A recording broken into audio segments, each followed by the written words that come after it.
La muerte de Nemesio Oseguera Cervantes, identificado durante años por autoridades mexicanas y estadounidenses como uno de los líderes criminales más influyentes del siglo XXI, no estuvo acompañada de declaraciones finales ni de revelaciones judiciales espectaculares.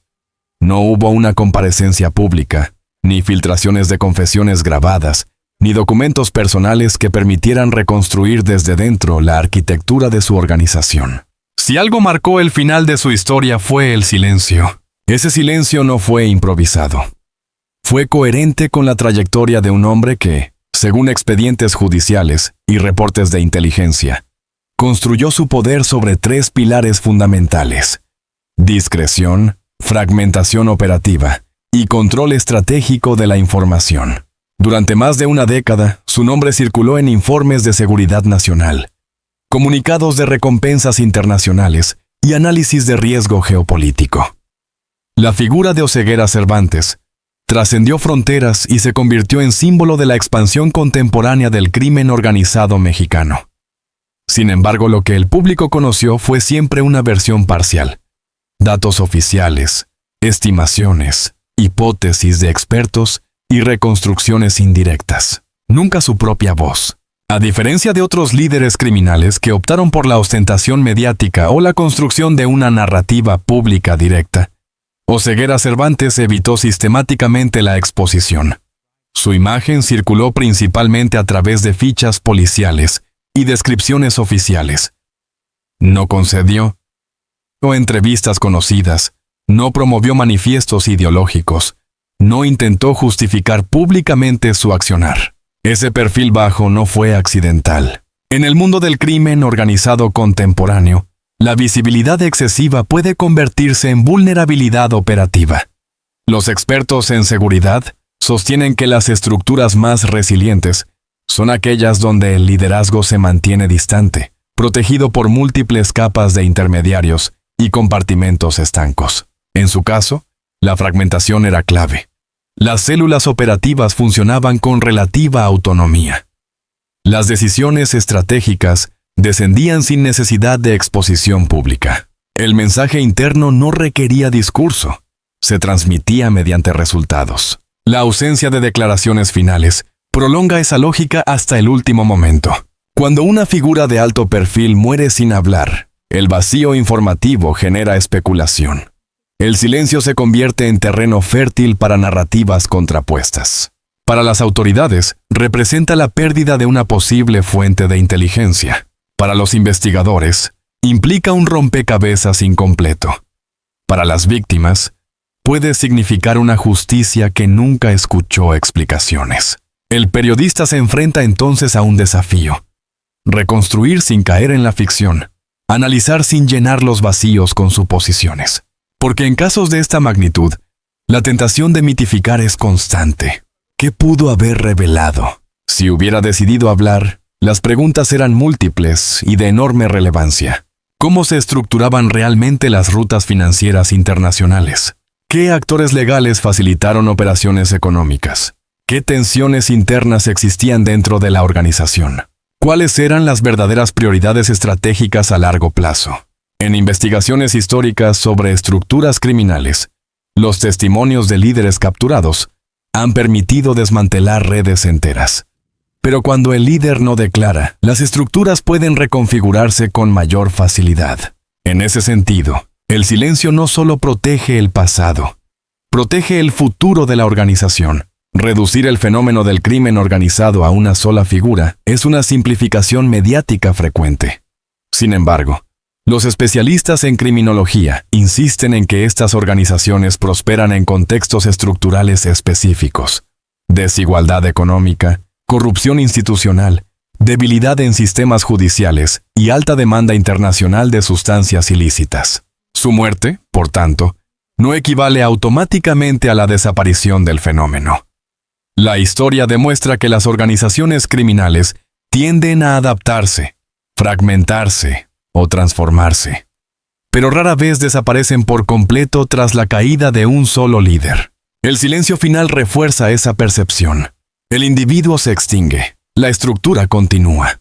En organizaciones criminales de alto nivel, La información es capital.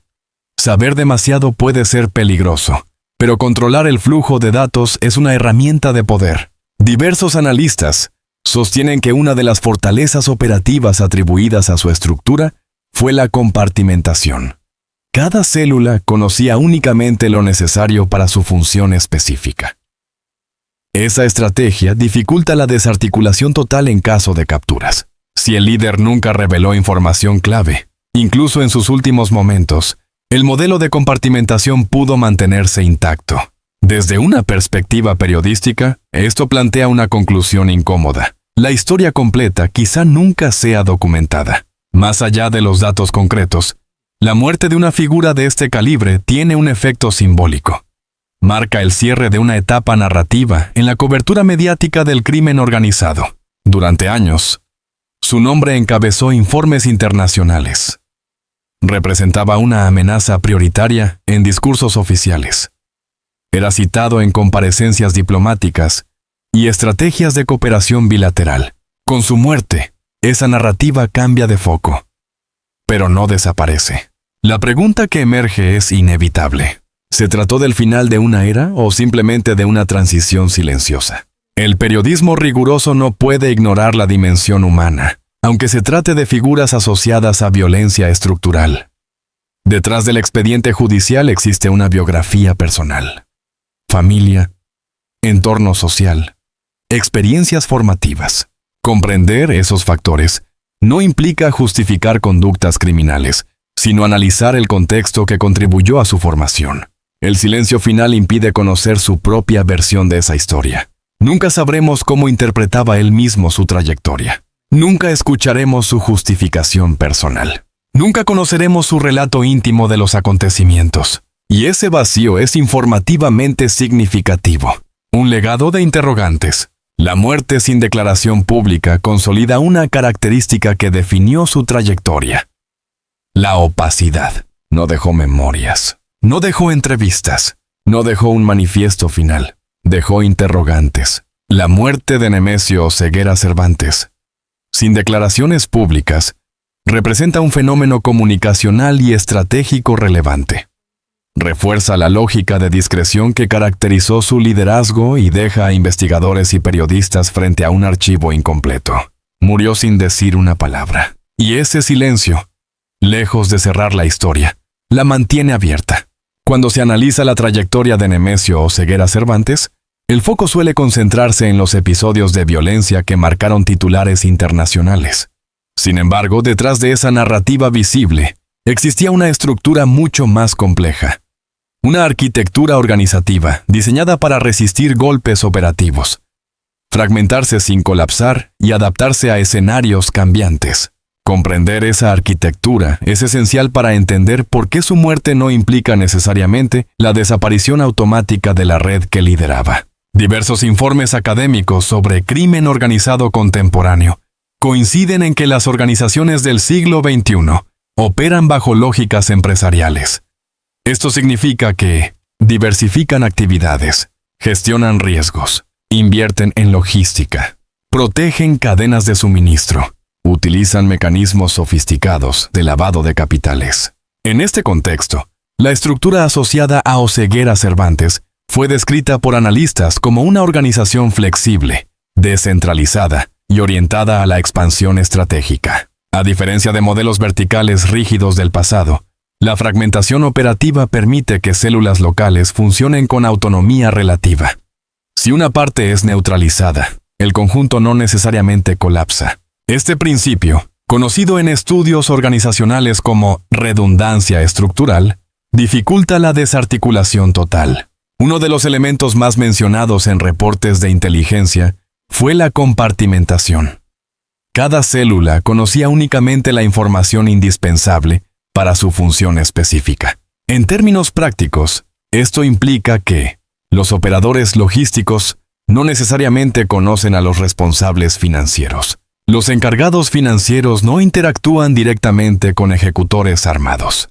Las decisiones estratégicas se transmiten a través de intermediarios múltiples. Este diseño reduce el riesgo de filtraciones masivas. Desde una perspectiva periodística, La compartimentación complica la reconstrucción histórica.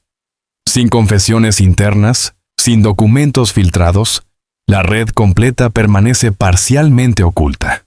Y aquí el silencio final del líder cobra relevancia. Si él era uno de los pocos nodos que conectaban múltiples capas, su muerte cerró una de las principales fuentes potenciales de esclarecimiento. La violencia genera titulares.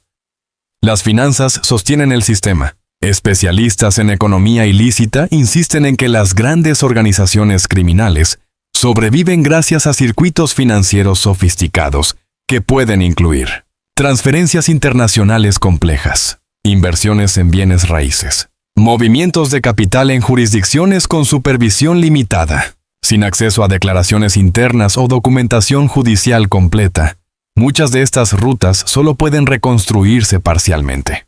El silencio del líder impide confirmar quiénes actuaban como intermediarios legales, qué alianzas económicas trascendían el ámbito estrictamente criminal, qué porcentajes de ganancias se reinvertían en expansión territorial. En términos de investigación, esto significa que gran parte del esqueleto financiero puede permanecer intacto tras la desaparición de la figura central.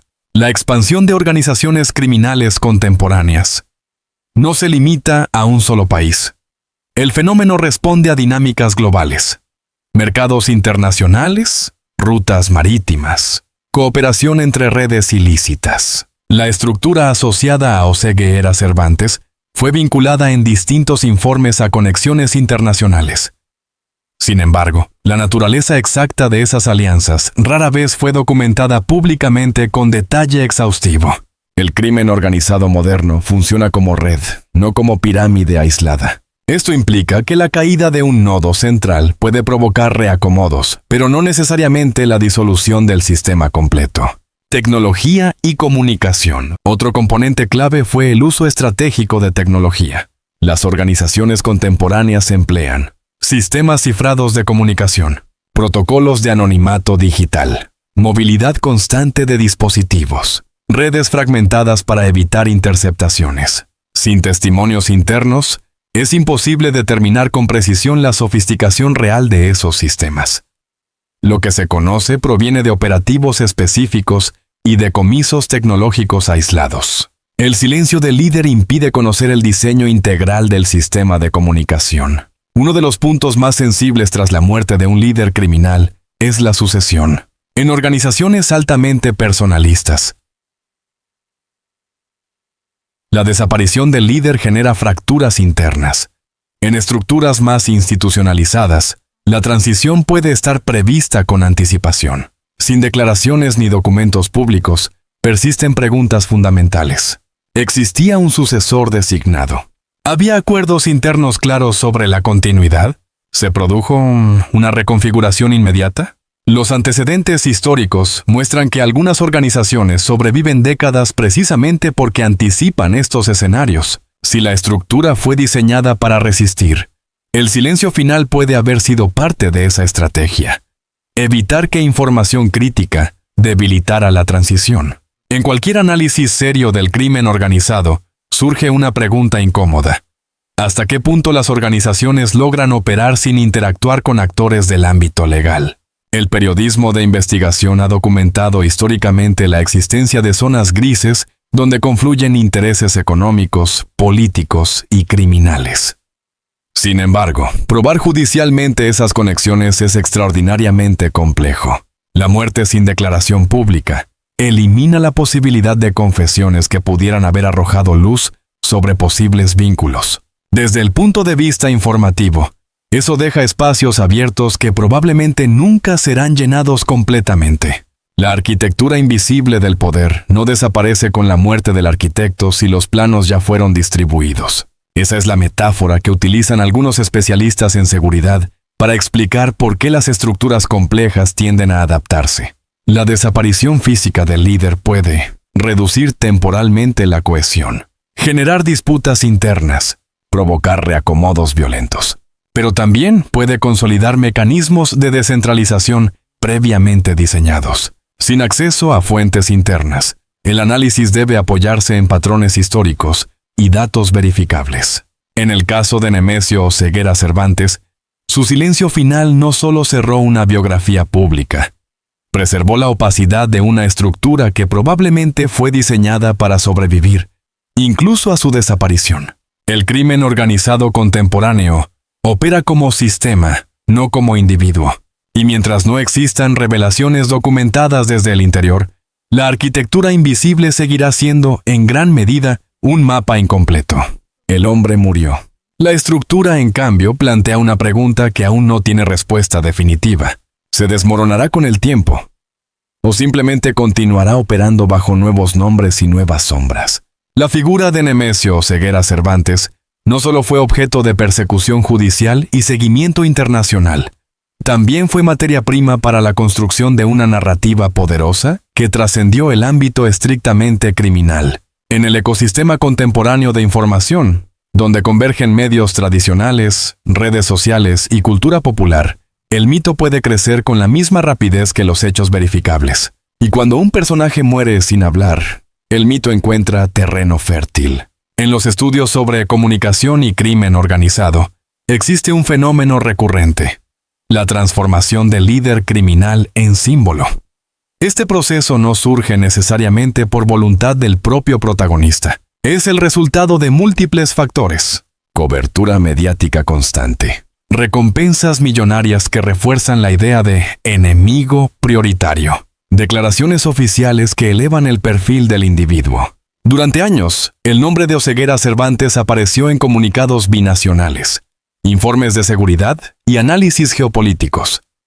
Esa reiteración mediática consolidó su imagen como figura central del crimen organizado contemporáneo. Sin embargo, la ausencia de una narrativa propia, al no existir entrevistas ni discursos públicos, permitió que terceros definieran su identidad simbólica. En comunicación política y mediática, quien controla el relato controla la percepción. En este caso, el relato fue construido desde afuera. El fenómeno de los llamados corridos, o narrativas musicales inspiradas en figuras del crimen organizado, ha sido ampliamente documentado por investigadores culturales. Aunque no siempre mencionan nombres directamente, contribuyen a la construcción de arquetipos. El líder implacable, el estratega silencioso, el hombre que desafía al Estado. Estas representaciones no necesariamente reflejan hechos concretos. Funcionan como relatos simbólicos. La repetición de ciertos atributos, poder, discreción, capacidad de supervivencia, termina consolidando una imagen que puede distanciarse de la realidad documental. Cuando el protagonista no contradice públicamente esa imagen, el mito se fortalece. La muerte sin declaración final refuerza ese efecto. No existe una voz que cierre la historia con matices o autocrítica. Medios, seguridad y percepción pública. El periodismo enfrenta un dilema complejo al cubrir figuras de alto perfil criminal. Informar con rigor sin contribuir a la glorificación involuntaria. En el caso de Oseguera Cervantes, los reportes oficiales enfatizaban su relevancia estratégica y el nivel de amenaza atribuido a su organización. Esa categorización, aunque necesaria desde la perspectiva de seguridad nacional, también incrementaba el impacto simbólico de su figura. Cuanto mayor es la recompensa anunciada, mayor es la percepción de poder del individuo buscado. Este fenómeno ha sido analizado en estudios de criminología mediática. La persecución pública puede transformar a un fugitivo en leyenda. El silencio final evita cualquier posibilidad de desmontar esa narrativa desde dentro. El riesgo de simplificar fenómenos estructurales. Uno de los mayores riesgos en la cobertura del crimen organizado es concentrar la atención en una sola persona, reduciendo el fenómeno a una biografía individual. Pero las estructuras criminales operan en contextos complejos. Mercados internacionales de alta demanda. Corrupción sistémica en distintos niveles. Brechas económicas profundas. Cuando el foco se concentra exclusivamente en el gran líder, el debate público puede desviar la atención de los factores estructurales que permiten la existencia de la organización. La muerte de una figura central puede generar titulares, pero no modifica automáticamente esas condiciones.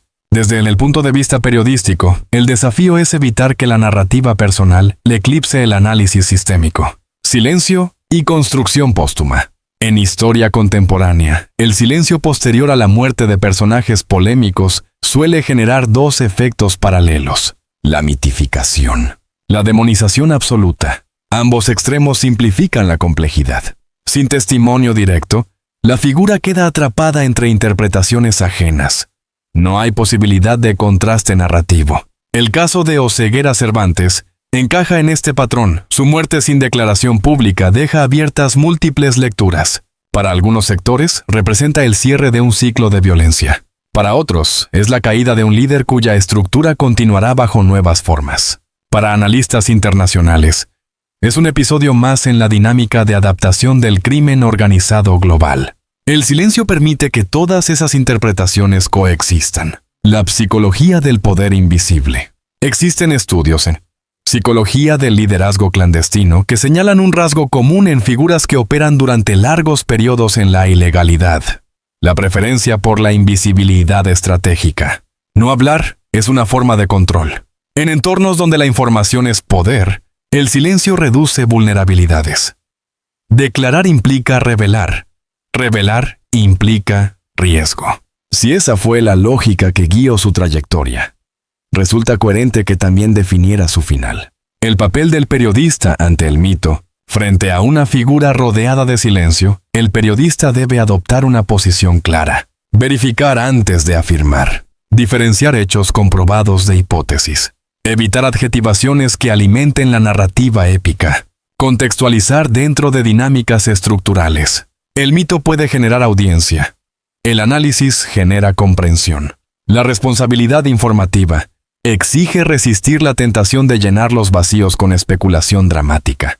El impacto internacional de la figura. No se puede ignorar que la proyección internacional de Oseguera Cervantes amplificó su dimensión simbólica. Las menciones en listas de los más buscados y la cooperación bilateral en su búsqueda reforzaron la percepción de amenaza global. Pero esa dimensión internacional también confirma que el fenómeno excede fronteras nacionales. El crimen organizado contemporáneo se articula en redes transnacionales. El individuo es un nodo, no el sistema completo. Cuando ese nodo desaparece, la red puede redistribuir funciones. El mito frente a la memoria histórica. Con el paso del tiempo, la figura será analizada en libros académicos, estudios criminológicos y reportajes retrospectivos. Allí se contrastarán datos, se revisarán expedientes y se reconstruirán cronologías. Pero el silencio deja una limitación estructural. Nunca habrá testimonio directo que complemente el archivo. En historiografía, la ausencia de fuente primaria condiciona la interpretación futura, y ese vacío acompañará cualquier intento de reconstrucción definitiva. La figura de Nemesio Oseguera Cervantes fue moldeada tanto por hechos como por discursos. La muerte sin declaración pública consolidó una característica central de su trayectoria: la opacidad. El mito no surge solo de la acción, surge también del silencio. Y en este caso, el silencio final no disolvió la narrativa, la amplificó. ¿Será posible, con el paso de los años, separar completamente la realidad documentada del mito construido? Como ocurre con muchas figuras que nunca hablaron, la historia quedará inevitablemente dividida entre hechos comprobables y sombras imposibles de disipar. En toda organización clandestina de gran escala, la amenaza no proviene únicamente del exterior. La presión de las autoridades, la competencia de grupos rivales y la vigilancia internacional son factores constantes, pero el desgaste más peligroso suele incubarse dentro de la propia estructura. En el caso de Nemesio Oseguera Cervantes, la pregunta que persiste tras su muerte sin declaraciones públicas es inevitable. ¿Qué conflictos internos quedaron enterrados con él? El silencio no solo protege secretos operativos, también oculta fracturas. Las estructuras criminales contemporáneas, especialmente aquellas con presencia multinivel, enfrentan tensiones permanentes derivadas de disputas por control territorial, diferencias generacionales en la conducción estratégica, competencia por recursos financieros, reconfiguración de alianzas locales. Cuando una organización crece, el liderazgo central debe equilibrar intereses diversos. En muchos casos, el poder no es un bloque homogéneo, sino un sistema de pactos internos. La estabilidad depende de la capacidad del líder para mantener cohesionadas las distintas facciones. Si el liderazgo es fuerte, las tensiones se contienen. Si el liderazgo se debilita, las fisuras emergen. El hecho de que Oseguera Cervantes muriera sin emitir declaraciones públicas impide saber con certeza cuál era el estado real de cohesión interna en los meses previos a su desaparición. Las sucesiones anticipadas. En análisis comparativos de organizaciones criminales históricas, los especialistas identifican dos modelos principales de sucesión. Modelo personalista. El líder concentra poder, y no existe estructura clara de reemplazo. Su ausencia provoca fragmentación inmediata. Modelo institucionalizado. La organización establece jerarquías y protocolos que permiten continuidad tras la caída del dirigente. Sin acceso a información interna confirmada, resulta imposible clasificar con precisión cuál modelo predominaba en la estructura asociada a Oseguera Cervantes. No obstante, la ausencia de colapso inmediato, según observaciones de expertos tras eventos similares en el pasado, suele indicar que existen mecanismos de transición previamente diseñados. El silencio final pudo haber sido una forma de evitar disputas públicas que aceleraran fracturas internas. Traiciones invisibles. En el mundo del crimen organizado, las traiciones rara vez se anuncian oficialmente. Se detectan a través de cambios de lealtad, movimientos financieros atípicos o reconfiguración territorial. Históricamente, muchas organizaciones han sufrido rupturas no por presión externa directa, sino por ambiciones individuales, desacuerdos estratégicos, temores a futuras persecuciones judiciales. Sin declaraciones públicas ni confesiones póstumas, los posibles conflictos internos asociados a su liderazgo permanecen en el terreno de la hipótesis analítica. El periodismo responsable no puede afirmar lo que no está documentado, pero sí puede señalar la probabilidad estructural de tensiones internas en cualquier red de esta magnitud. El factor familiar. Otro elemento relevante en organizaciones criminales contemporáneas es la participación de círculos familiares o de confianza cercana. La muerte del líder sin testimonio público también puede interpretarse como un acto de protección hacia su entorno más inmediato. Declarar información sensible habría podido comprometer no solo a colaboradores, sino a familiares. En estudios de criminología comparada, se ha documentado que algunos líderes optan por el silencio incluso ante escenarios judiciales adversos, con el fin de preservar lealtades. En este caso, la ausencia de palabra pública refuerza esa línea de interpretación. El vacío como herramienta de control. Existe un principio estratégico en estructuras clandestinas. El vacío informativo puede ser un mecanismo de poder. Cuando no se revelan detalles sobre jerarquías internas o mecanismos de decisión, se dificulta que actores externos identifiquen vulnerabilidades. Si Oseguera Cervantes mantuvo silencio hasta el final, ese vacío pudo servir como herramienta de control póstumo, evitando que terceros utilizaran información sensible para reconfigurar alianzas en su ausencia. En términos estratégicos, callar puede ser más poderoso que hablar. ¿Había disputas en curso? En cualquier organización que opera durante años bajo presión constante, surgen preguntas inevitables. ¿Existían desacuerdos sobre expansión territorial? ¿Había líderes emergentes con agendas propias? ¿Se negociaban pactos paralelos, sin conocimiento total del dirigente? Sin documentos judiciales definitivos o testimonios internos, estas preguntas no pueden responderse de forma categórica. Pero el análisis estructural indica que ningún sistema clandestino de gran escala está exento de tensiones. El silencio del líder impide conocer su evaluación personal de esas posibles fracturas. La transición invisible. Tras la muerte de figuras centrales en organizaciones criminales históricas, suele observarse uno de tres escenarios: fragmentación violenta, reorganización interna silenciosa, consolidación de un nuevo liderazgo bajo menor exposición pública. El comportamiento posterior de la estructura asociada a Oseguera Cervantes será materia de análisis prolongado. Si la organización fue diseñada con redundancia operativa y compartimentación, como sugieren diversos estudios, es probable que la transición no dependa exclusivamente de la figura individual. En ese caso, la muerte no implica necesariamente desintegración. El peso de lo no dicho En periodismo de investigación, el silencio es también una fuente de información. Lo que no se declara puede ser tan revelador como lo que se afirma. La negativa a hablar, voluntaria o circunstancial, puede indicar intención de proteger información estratégica, fidelidad a códigos internos, miedo a represalias, convicción de que el silencio preserva la estructura. Sin declaraciones directas, el análisis solo puede basarse en patrones históricos y comparaciones estructurales. Pero el hecho central permanece. Murió sin revelar detalles que podrían haber alterado el equilibrio interno. Las organizaciones criminales evolucionan. Cambian de nombre, modifican liderazgos, ajustan rutas y estrategias. Sin embargo, los conflictos internos no resueltos pueden manifestarse meses o incluso años después de la desaparición del líder.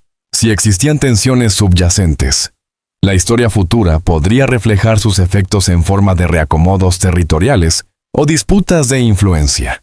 El silencio impide anticipar con certeza ese escenario. La muerte sin declaraciones públicas de Nemesio Oseguera Cervantes cerró una puerta informativa crucial. Con él se fueron posibles explicaciones sobre pactos internos, disputas latentes y estrategias de sucesión. En estructuras de poder oculto, la lealtad y la ambición coexisten en tensión constante. Y cuando el líder desaparece sin hablar, el equilibrio interno queda suspendido en una zona gris que el tiempo, y no las palabras, terminará revelando. Lo que nunca sabremos con certeza es si el silencio fue simplemente coherencia estratégica, o el último gesto para impedir que las fracturas internas salieran a la luz. La muerte de Nemesio Oseguera Cervantes no cerró un expediente histórico, abrió una etapa distinta. Porque cuando una figura de tal magnitud desaparece sin ofrecer testimonio, el vacío no es solo vingativo. Es estructural, simbólico y político.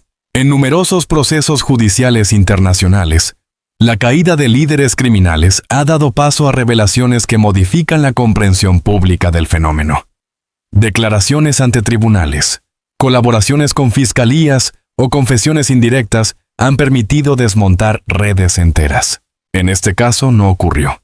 No hubo relato final. No hubo reconstrucción desde dentro. No hubo ruptura pública con el pasado. Ese silencio deja intactas muchas piezas del engranaje. Para los investigadores, significa que ciertos circuitos financieros podrían permanecer en penumbra. Para el análisis académico, implica la ausencia de fuente primaria directa.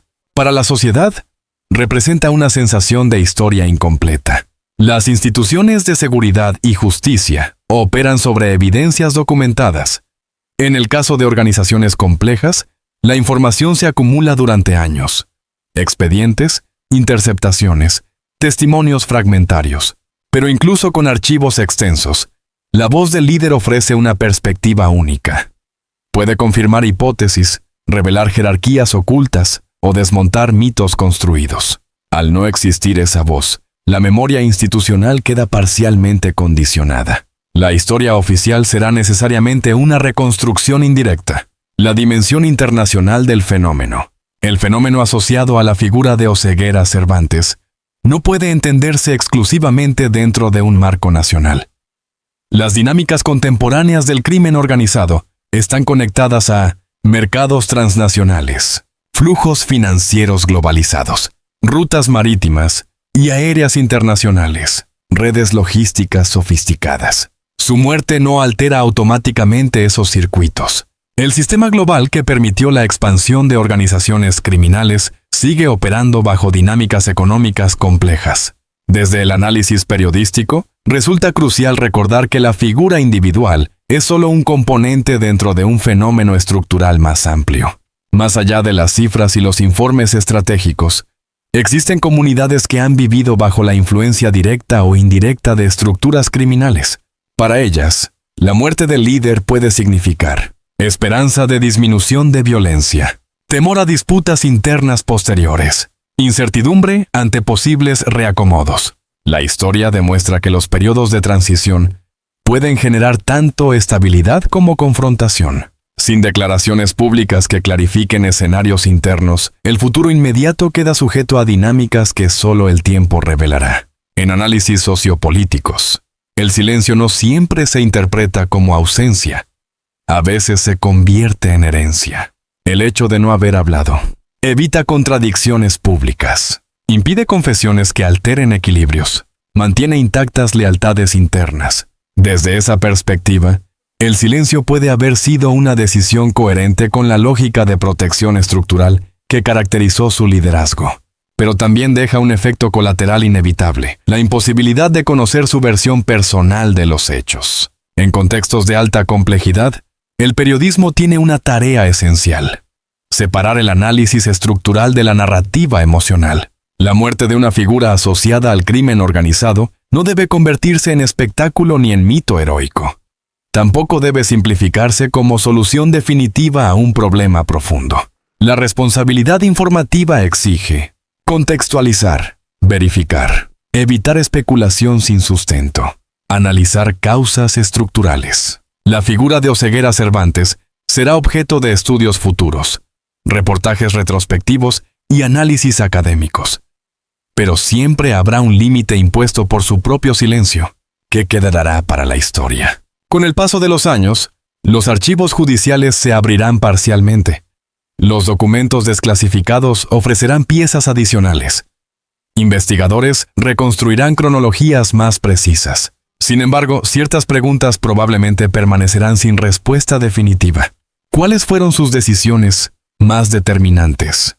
¿Qué alianzas consideró estratégicamente esenciales? ¿Qué temores o previsiones tuvo sobre el futuro de la organización? El silencio final elimina la posibilidad de contrastar hipótesis con testimonio directo.